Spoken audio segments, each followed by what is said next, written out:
In today's video, I'm going to teach you how to run code inside Notion using an embedded online compiler. Notion is fantastic for taking notes and documenting your work, but by default, it can't actually execute code. It's meant to store and format snippets, not run them. To get around that, we'll use a third-party online compiler and embed it right inside a Notion page, so you can write, run, and test code without leaving your workspace. Start by opening your Notion page where you want to run your code.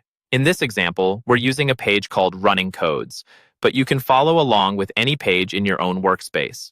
Make sure you're in edit mode so you can add new content blocks. Next, click into an empty line on your page and start typing the word highlight.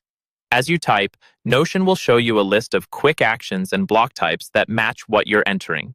This is Notion's command palette, and it's a fast way to insert special blocks without hunting through menus. From that list, click on the option that's highlighted. This is going to insert the block that we'll use as the container for our embedded compiler. If you don't see it right away, just keep typing until highlight appears clearly in the list and then select it. Once the highlight block is created, click inside it and again type the word highlight. We're using this to trigger Notion's suggestions one more time, so we can choose the exact embed option we need. You should now see more options, including one that lets you embed external content. From those options, click on Embed Link.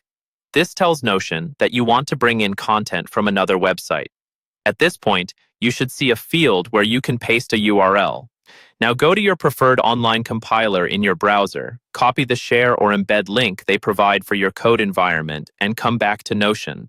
Paste that link into the embed field and confirm.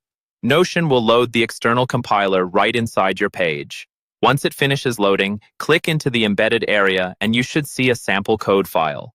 In many online compilers, you'll see something like a C program starting with an include line for a standard library. Click on that code area so you can edit it, replace it with your own code, and then use the Run button inside the embedded compiler. And that's it. You now have a live, runnable code environment directly inside your Notion page, powered by an external compiler, but seamlessly integrated into your notes.